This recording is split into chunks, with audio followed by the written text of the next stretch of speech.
बंजारन बहू। कमला एक बहुत स्वार्थी महिला है। उसने पैसों के लिए एक ऐसे इंसान से शादी की जो पहले से शादीशुदा और एक बच्चे का पिता भी था। कमला के पति को मरे हुए एक अरसा बीत गया है। अब वो अपने सौतेले बेटे वैभव के साथ रहती है।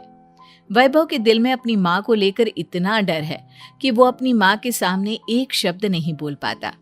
उसकी माँ जो कहती है उसको सर झुकाकर वही मानना पड़ता है। वैभव, तुमने अभी तक घर का काम क्यों नहीं किया? तुमसे कितनी बार कहा है कि सूरज निकलने से पहले तुम घर की साफ सफाई पूरी कर दिया करो। वैभव कुछ नहीं बोलता, चुपचाप सर झुकाए अपनी माँ की बात सुनता रहता है।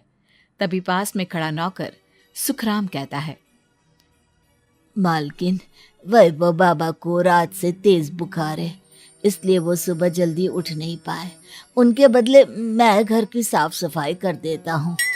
इसे कोई बुखार नहीं है। मैं इसे अच्छी तरह से जानती हूँ। ये सब काम न करने के बहाने हैं। सुखराम काका, बोल दो इसे, सारे घर का काम यही करेगा। और इससे समय पर अपना काम पूरा नहीं किया तो इससे आज का खाना भी नहीं मिलेगा।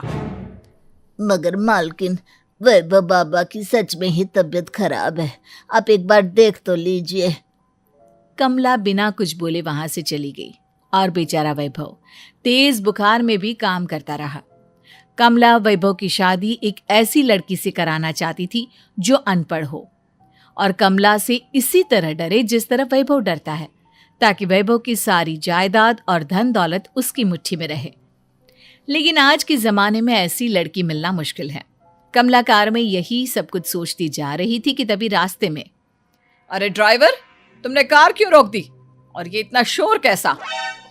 मैडम, आगे कुछ बंजारों का खेल चल रहा है, इसलिए भीड़ लगी है।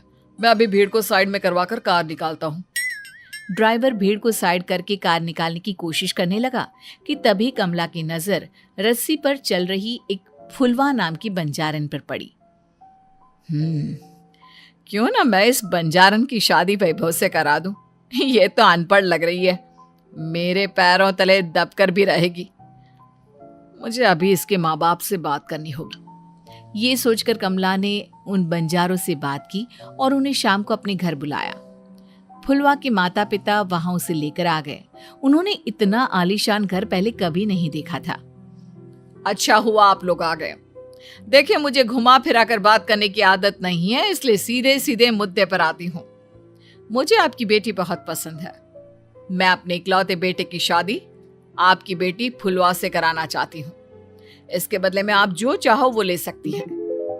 तभी फुलवा की माँ कहती है, ये क्या कह रही है मैम साहब?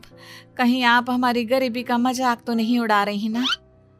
आप मेरे बेटे से मिल लो। अगर आपको मेरा बेटा पसंद आता है तो मैं कल से ही शादी की तैयारी शुरू कर दूंगी।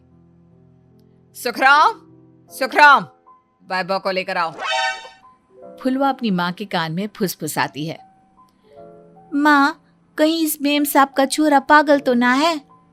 फुलवा अपनी माँ से बात कर रही होती है कि वैभव वहां आता है। फुलवा उसे देखती ही रह जाती है और उसके माता पिता उसकी शादी तय कर देते हैं। शादी वाले दिन किसी को फुलवा और वैभव की बेमेल विवाह की बात समझ में नहीं आती। फिर भी एक औरत कमला से पूछ ही लेती है, कमला जी, आपने अपने इकलौते बेटे की शादी देहाती गवार से क्यों करा दी?